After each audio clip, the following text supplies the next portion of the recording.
UP के निकाय चुनाव में ओबीसी आरक्षण को निरस्त करने के इलाहाबाद हाईकोर्ट के फैसले पर सुप्रीम कोर्ट ने रोक लगा दी है। फैसले का स्वागत करते हुए यूपी के मुख्यमंत्री योगी आदित्यनाथ ने प्रतिक्रिया दी है। वहीं यूपी सरकार के अलावा ओबीसी के आरक्षण के पक्ष में पैरवी कर रहे अधिवक्ताओं ने भी इस फैसले पर अपनी प्रतिक्रिया दी है।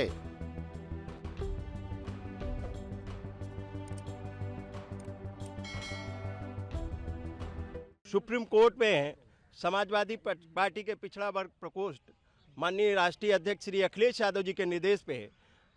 एसएलपी दाखिल की थी, जो उच्च न्यायालय ने कहा था, जिस पॉइंट में कहा था कि बिना आरक्षण के इलेक्शन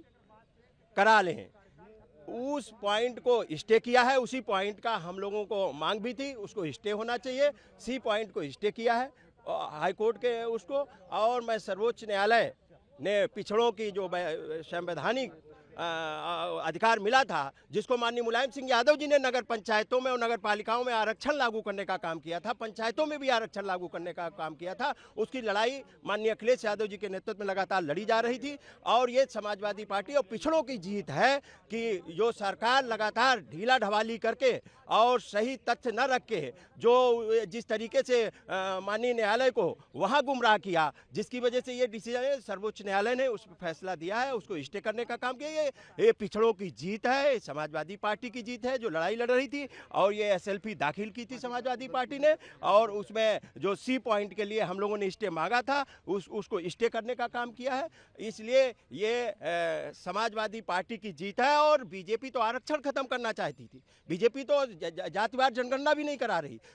सुप्रीम कोर्ट ने आज जो फैसला सुनाया उसका हम स्वागत करते हैं, क्योंकि इलाहाबाद हाई कोर्ट का आर्डर जो था वो कहीं ना कहीं ओबीसी रिजर्वेशन के अगेंस्ट था। और हम उसी बात को लेकर के हम अपने क्लाइंट राम प्रवेश यादव, जो एक्स जिला पंचायत अध्यक्ष देवरिया के रहे हैं, उनके थ्रू और 6 लोगों के और थ्रू ओबीसी कम्युनिटी को लेकर के हमने आर्डर को चैलेंज किया था कि हाई कोर्ट अपने एक आर्डर से किसी रिजर्वेशन को नहीं ख़त्म कर सकता है, क्योंकि हाई कोर्ट ने सुप्रीम कोर्ट के जजमेंट का हवाला देते हुए इस बात को कहा है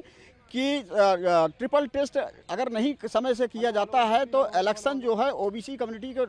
ख़त्म करके ओपन कैटेगरी में डाल करके इलेक्शन को कराया जाए। जो 2010 का जजमेंट था उसी का कंप्लायंस में हाई कोर्ट ने कहा है। उसको लेकर के हमने एक क्वेश्चन उठाया है कि यदि सरकार बिलफुली किसी काम को नहीं करती है तो उसके लिए किसी कम्युनिटी को उसको जो है दंडित नहीं किया जाए, क्योंकि ये सरकार जो 28 दिसंबर को कमीशन अपॉइंट किया था, वो कमीशन जो है 6 महीने पहले भी अपॉइंट हो सकता था, क्योंकि सरकार को ये पता था कि 12 दिसंबर से 31 जनवरी के बीच में सभी निकायों का कार्यकाल खत्म हो रहा है। इसलिए 6 महीने पहले अगर कमीशन अपॉइंट कर दिया जाता तो शायद आज ये परिस्थिति नहीं बनती जो इलाहाबाद हाईकोर्ट ने आर्डर पास किया।